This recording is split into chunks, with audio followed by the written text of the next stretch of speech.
Hello everyone, welcome to my channel Sunshine. গতকাল ছিল কালী পুজো আর অনেক রাতে পুজো শেষ হয়েছে প্রায় 1টা নাগাদ।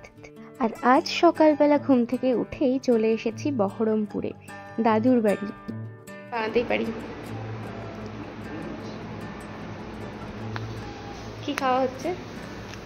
মেনু কি কি আছে? এটা ডাল বা ডাল দিয়ে ডাল আছে, শাক ভাজা আছে, এই যে শাক ভাজা, হাঁড়িতে মাংস, ফ্রাইড রাইস কুকারে। কি সুন্দর লাগছে, থালা সাজিয়ে দেওয়া হয়েছে।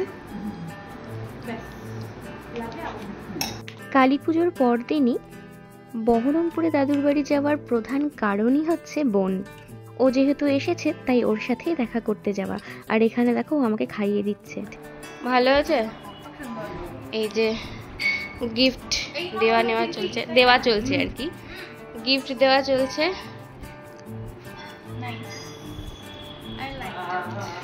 আর এটা হচ্ছে পারফিউমটা দেখিয়ে দাও, ব্র্যান্ডটা।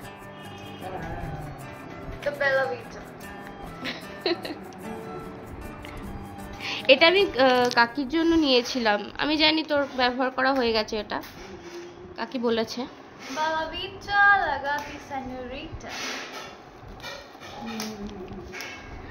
তো এই জন্য এটা আমি ভাবছিলাম যে কাকিকে দেব। এই যে এখন আমাদের চায় আড্ডা চলছে, চায় পে চর্চা নাকি?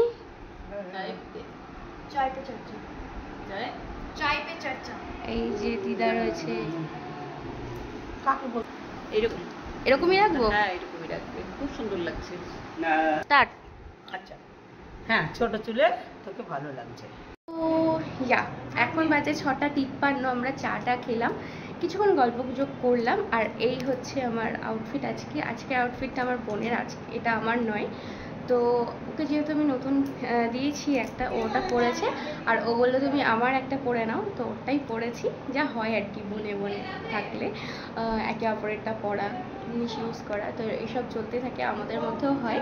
তো সেই জন্য এটাই পরেছি, বোনেরটাই পরেছি আজকে।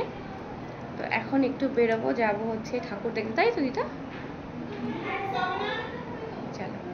দুপুরবেলা লাঞ্চ করার পর একটু রেস্ট নিয়েছিলাম, মানে ঘুমিয়ে নিয়েছিলাম। তারপর চা খেয়ে রেডি হয়ে বেরিয়ে পড়েছি সবাই মিলে।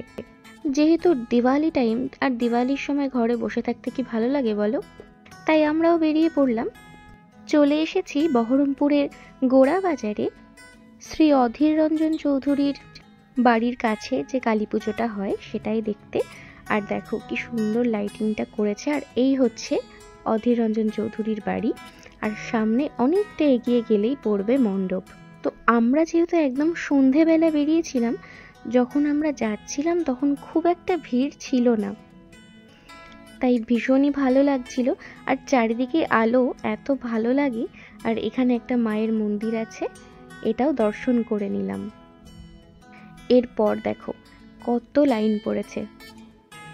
আমরা যাওয়ার কিছুক্ষণের মধ্যেই দেখছি অনেকটা লাইন পড়ে গেছে। প্যান্ডেলটাও সত্যি সুন্দর করেছে, তোমাদের দেখাবো, এখনো আমরা পৌঁছতে পারিনি। চারপাশে দেখলাম ছোট করে মেলাও বসেছে। আসার পথে বেশ কয়েকটা ঠাকুর কিন্তু আমরা দেখে নিয়েছি। টোটো করেই এসেছি, তাও যেটুকু দেখা যায় সেটুকু দেখেছি। প্রচুর ভিড় ইতিমধ্যেই পড়ে গেছে। আর এই হলো প্যান্ডেল। কি সুন্দর না প্যান্ডেলটা, দারুণ করেছে। তবে এত ভিড় থাকায় প্রচুর লাইন তো পড়েছে, তোমাদের দেখালামই। তাই লাইনে দাঁড়িয়ে ভিড় ঠেলে ঢোকার মতন ইচ্ছে কারোরই ছিল না, আর সময়ও ছিল না। তবে বাইরে থেকে কিন্তু ভেতরে মায়ের মুখটা দেখা যাচ্ছিল। কিছুটা সময় আমরা এখানেই থাকলাম। অজস্র ভিড় দেখতেই পাচ্ছ। এরপরে আরও যত সময় যাচ্ছে ভিড়ের পরিমাণটাও তত বেড়েই চলেছে। খুব বেশিক্ষণ সময় আমরা ওখানে কাটাইনি, কারণ আমার যাওয়া একটা দিনের জন্যই। কাল সকালেই আমি ফিরে যাচ্ছি, তাই এই অল্প সময়ের মধ্যে অনেকটা আনন্দ করিয়ে নেওয়া। আর সব থেকে বড় কথা হলো, প্রিয় মানুষগুলো যখন সঙ্গে থাকে সময়টা এমনিই ভালো হয়ে যায়। জানো তো, বহরমপুরে এর আগে তো বহুবার এসেছি, আসিও, যেহেতু ওখানেই আমার টিউশন। তবে কালী পুজোতে কখনোই আসা হয়নি, এইবারই প্রথম আসা।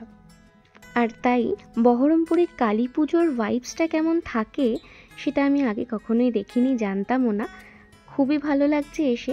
আর এখানে না অনুষ্ঠানও হচ্ছে, এখানে কয়েকজন মায়ের গান গাইছিলেন, এত ভালো লাগছিল তাই একটু ক্যাপচার করে নিলাম, তবে তোমাদের আর শোনাতে পারলাম না। ভিড়, প্যান্ডেল, প্রোগ্রাম দেখে এবারে ফেরার পালা।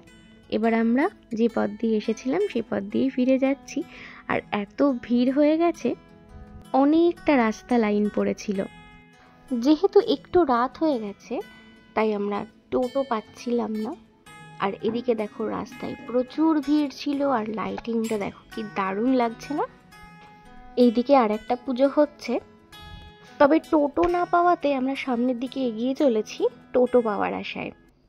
এখানেও ঠাকুর দেখার প্রচণ্ড ভিড়, চারদিকে আলো, এত ভালো লাগছে। অবশেষে টোটো পেলাম, আমরা উঠে গেলাম টোটোতে। আসলে পুজোর দিনে এত ভিড় থাকায় নো এন্ট্রি করে দেয় সন্ধে থেকেই, তাই এত অসুবিধে হচ্ছিল টোটো পেতে। আর এদিকে দেখো, বহরমপুরে যারা আছো বা যারা বহরমপুরে এসেছিলে, দুর্গাপুজোতে লোটাস টেম্পল করেছিল, সেটা এখনো রয়েছে, তাই দেখতে দেখতেই চলে এলাম। এই যে চলে এলাম বাড়িতে একদম। আর দেখো বাড়িটা কি সুন্দর সাজানো হয়েছে না। এবার চলো বাড়ির ভেতরে যাওয়া যাক। বাড়িতে ঢুকেই বোন শুরু করে দিল নান বানানো। ময়দাটা আগেই মাখা ছিল, আর দুপুরবেলাও চিকেন করেছিল, সেটা দিয়েই খাওয়া হবে। আর ও না খুব সুন্দর রান্না করে, ছোট থেকেই ও রান্না ভীষণ ভালো করে। আর ও যখনই আসে কিছু না কিছু বানিয়ে খাওয়ায়, তাই এবারও লেগে পড়েছে। দুপুরে ফ্রাইড রাইস আর চিকেন করেছিল, এখন সেই চিকেনটা দিয়েই নান খাওয়া হবে, তাই নানের প্রস্তুতি চলছে। এখানে দিদা একটু নানগুলো বেলে নিচ্ছে, একদম রেস্টুরেন্ট স্টাইলে নান হচ্ছে।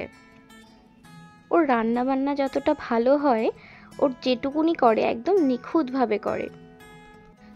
আর দিদা এখানে ওকে হেল্প করছে।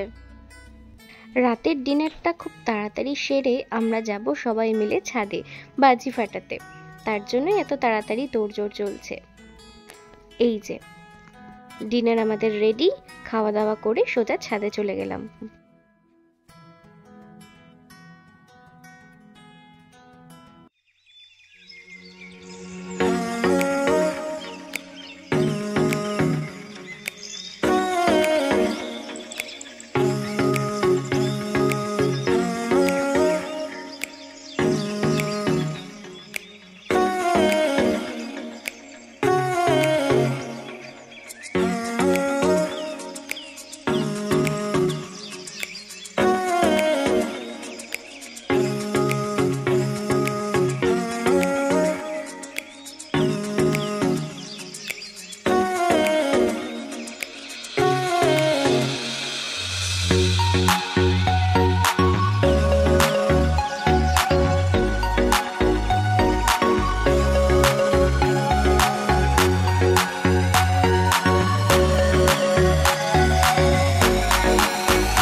আছে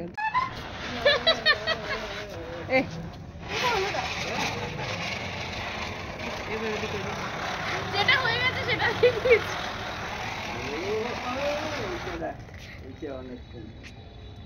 এখন হচ্ছে মিশন ফানুস ওড়ানোর মিশনে যাচ্ছি আমরা তিনজন মিলে। এই যে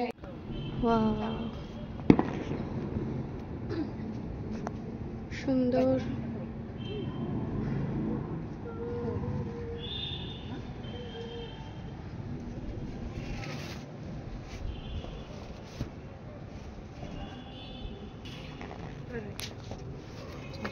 তার আগে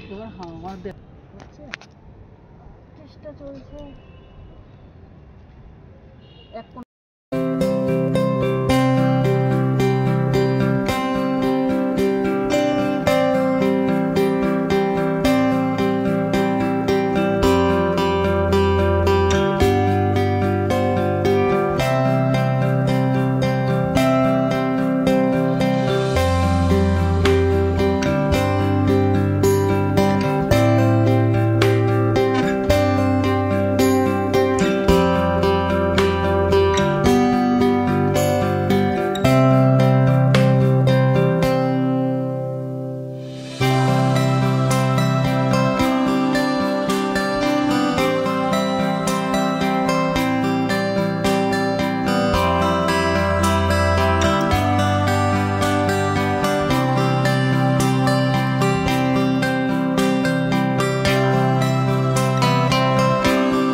গুড মর্নিং। তো কাল রাতে ছাদে ফানুস উড়িয়ে কিছুক্ষণ বাজি ফাটিয়ে, যদিও শব্দ ছিল না কোনোটাতেই, সবটাই ছিল আলো, তো সবটা শেষ করে রাতে নিচে গিয়ে ঘুমিয়ে পড়েছিলাম। আর আজ সকালবেলা উঠে পড়েছি, কারণ ফিরতে হবে। একটা দিনের জন্যই এসেছিলাম, আর এই একটা দিন কি যে তাড়াতাড়ি চলে গেল বুঝতেই পারলাম না। এরকমটাই হয় সবার সাথে একসাথে থাকলে পরে না, বোঝাই যায় না যে সময় কোথা দিয়ে চলে যায়। সময় কম হলেও অনেকটা আনন্দ, অনেকটা ভালো লাগা নিয়ে ফিরতে হবে। তাই ঘুম থেকে উঠেই আরও একবার ছাদে চলে এসেছি। এরপর নিচে গিয়ে চা খেয়ে বেরিয়ে পড়বো বাড়ির উদ্দেশ্যে। আর তোমাদের বলবো আজকের ব্লগটা কেমন লাগলো অবশ্যই আমাকে কমেন্টে জানিও, আর ভালো লাগলে লাইক, কমেন্ট, শেয়ার আর সাবস্ক্রাইব করে দিও। Bye bye.